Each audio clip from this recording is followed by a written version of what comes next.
Part 000. On the second edition. Who is Ushikawa?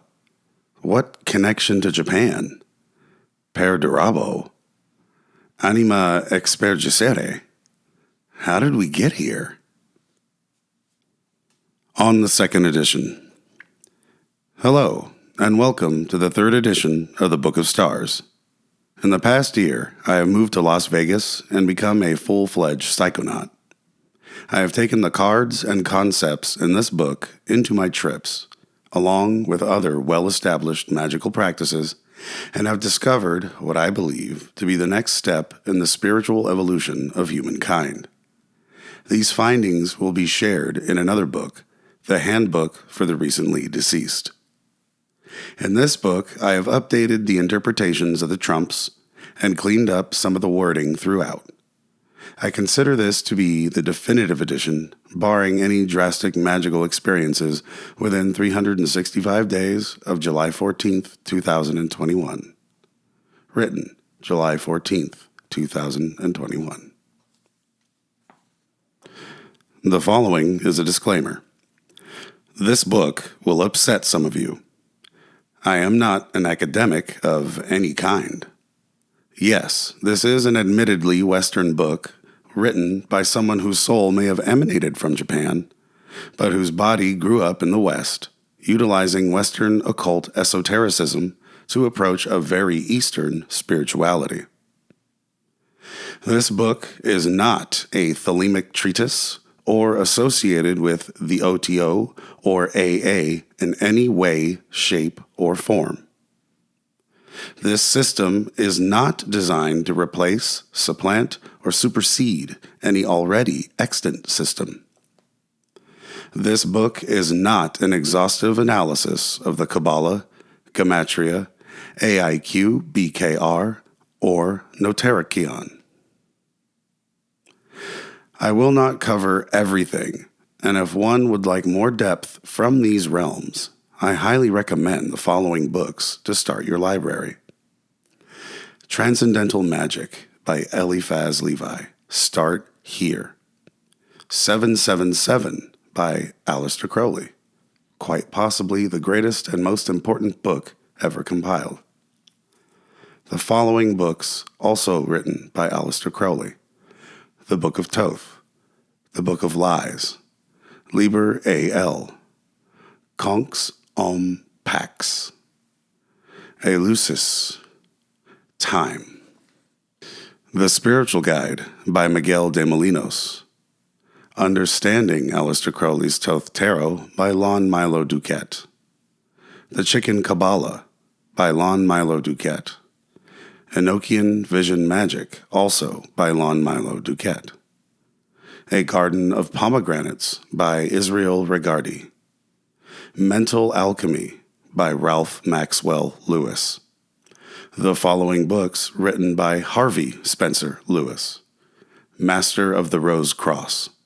The Mystical Life of Jesus. The Secret Doctrines of Jesus. The Temple of High Witchcraft by Christopher Penczak. Many Lives, Many Masters by Brian Weiss, M.D.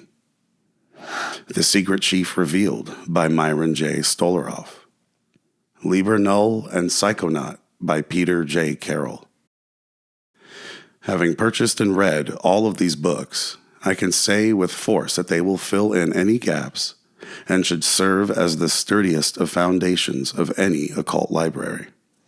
However, I must say that in order to truly benefit from any of the information listed in the books, or in this very book itself, one must go through initiation into a mystical order of one's choosing. My magical existence has only begun to make sense after the nuance of initiation. There is arcane information that is vital to one's own progression that will never be published in the public forum. Without this knowledge, the limit is the sky. I myself am a witch, an R, an M, a GD member, and a CB, amongst others. In May of 2019, I went to Japan. Really, I should say I returned to the land of my soul's emanation. Upon arrival, I was determined to first show respect to any and all things, particularly the Shinto shrines. You see, I had just marked my 7th month of freedom from a Christian extremist cult. Shocking, I know. During my time with the cult, I experienced several phenomena that the church leaders wrote off as sinful yearnings, amongst other hogwash. These phenomena included several dreams and waking experiences centered on feudal Japan. Having my very active psychic/spiritual side denied by men I had placed above me in spiritual leadership led, understandably, to depression. I took the therapist, who also wrote me off, but as perfectly normal and just a little blue. I tried psychotropic medication, which only made things much, much worse. Finally, I spoke to a doctor who asked me if sleeplessness was a part of my depression. I answered in the affirmative, and he told me this: keep track of your circadian rhythm. Then find a country whose time zone matches your personal sleep-wake cycle. Mentally immerse yourself in the culture whose time zone matches your natural rhythm. So, I got a globe, a notebook, and paid close attention to when I truly felt tired and when I was bursting with energy. I tracked my sleep for 2 weeks until I noticed a pattern. I checked my cycle with various time zones and found Japan to be in perfect position. I took up the language, the food, and the art. I fell in love with no music. I watch sumo every other month like clockwork. I read the Japanese news. I watch Japanese TV at night.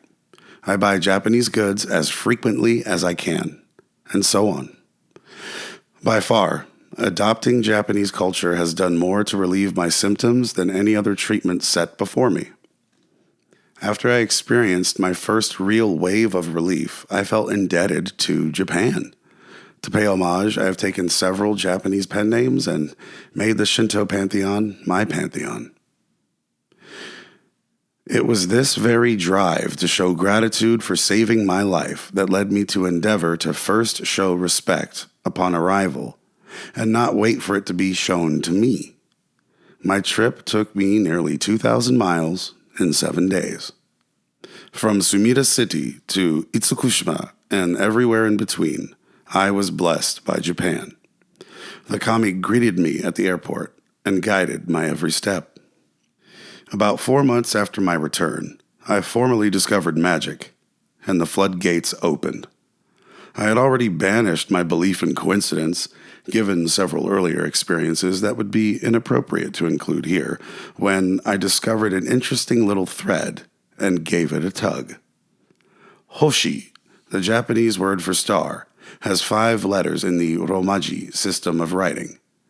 The pentagram, the aspiring magician, the microcosm, too, has 5 points. When writing the word Hoshi in hiragana, you get this beautiful arrangement. In Japan, the number of strokes used to write a hiragana letter or a kanji matters. There are, you guessed it, 5 strokes in those 2 hiragana. Lastly, the kanji or adopted Chinese character of Hoshi is this. This character has 9 strokes. Ready for a little spooky occultism? Theosophical reduction is the art of assigning numerical values to things, numbers being the great constant, the universal same, and then reducing the resultant sums to a number between 1 and 9 in order to further understand the nature of the thing in question. That is a very vulgar and gross glossing over of this beautiful and deeply meaningful practice. Please read ahead to page 37 in order to learn more about this subject. All that being said, the kanji for Hoshi has 9 strokes. 5 points in the microcosmic pentagram plus the 4 Kabbalistic worlds creates the 9 of Yesod, or the foundation of magical understanding, the neophyte's mastery of the astral plane. Scary as hell, right? Some pretty crazy occultism occurred in that last paragraph. I hope you all are still with me in spite of the demon now sitting next to you. All joking aside, am I joking though? Tugging on this little non-coincidence of stars and numbers being universal, unraveled the false tapestry of separation between Eastern and Western occultism, and ultimately gave rise to this book and the cards it explains. Thank you for joining me on this journey. It will be worth your while if you persist.